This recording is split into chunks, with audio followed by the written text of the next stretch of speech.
Welcome back, everyone. Did you know that obesity affects over 30% of Americans, and roughly 25% of those are under 18 years old? Alarming numbers. Here now to talk more about this epidemic is pediatric surgeon Dr. Elizabeth Renaud from University Surgical Associates. Good morning, Dr. Renaud.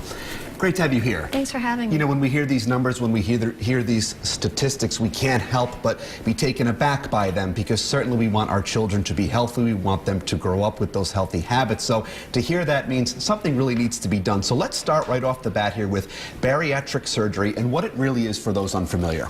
Okay, well, of which I am one of. Okay. Well, bariatric surgery is a procedure that helps us to lose weight and maintain weight loss. And it's really, though, a tool.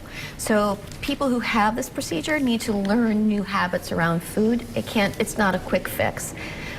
It's been used for a number of years in adults, but more recently it's been applied to teenagers in particular, especially those who are severely obese, to the extent that it starts affecting their health. Now, throughout your career, I mean, I'd imagine, based off of those numbers, you've seen young people struggle with this type of thing, and you just alluded to the fact that this is not a quick fix. I mean, this is something certainly that needs to really be handled with care, isn't it? It is, yes. So let's talk about the fact that you came back here to really work with adolescents and to really get this thing moving, because a lot of people hear that something like this exists, they have some nervousness, but you guys are working on this day in and day out, aren't you? Yes, yes, we are.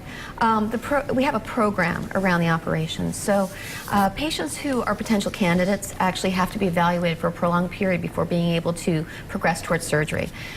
They are in the program for at least 6 months, during which time they learn about food choices, they learn about food behaviors, there's a psychological assessment, and only once they're really deemed to be appropriate candidates that the surgery could work for them are they allowed to progress on towards surgery. You are going to take every precaution, you know, in the book necessary to make sure that this is appropriate, as you just said. Absolutely. Now, parents are undoubtedly, invariably going to have many questions about this. I would imagine that you work in tandem with them. You know, we want what's best for the child, and you're going to answer any of those inquiries that they might have, I would imagine, in a very comforting manner. Of course. The process starts with a meeting with me, and usually that meeting takes about an hour to an hour and a half, in which we go through the program, we go through the operations, we go through the things that they have to do to be part of the program, the requirements, how we want to have family involvement, as well as having the patient involved, because the family is very, very important to the patient at this point in time, because at this age time. They really need that support. Certainly going through adolescence, we all remember it's an extremely difficult time. Something else on top of the usual trials and tribulations certainly can make it even more stressful. Absolutely. And lastly here, let's talk about parents watching right now. If they're not entirely sure if their child might be a good candidate, are there things that they can be looking for as they go about their daily routines that might indicate this could be right for us?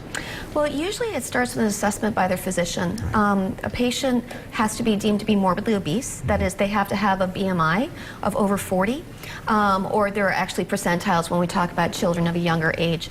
And a lot of times that obesity affects their health in some way, like they have sleep apnea, they're starting to show diabetes, they're starting to show risk factors for cardiovascular disease later in life.